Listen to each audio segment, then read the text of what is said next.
G'day everybody, Pepsi here.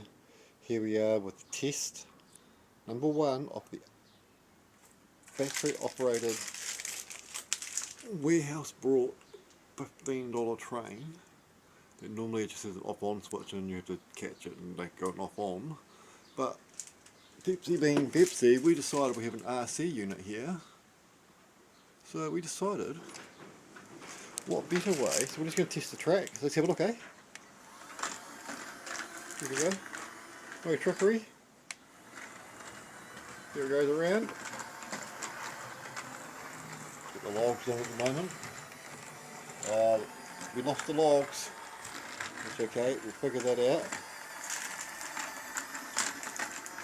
Give it a push. Don't whack it though. Here we go. Oops. Derailed. Derail. There we go.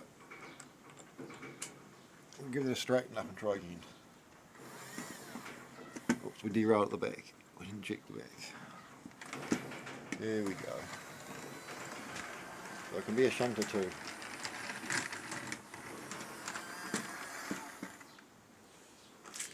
So we'll stop that and we'll test it the other way.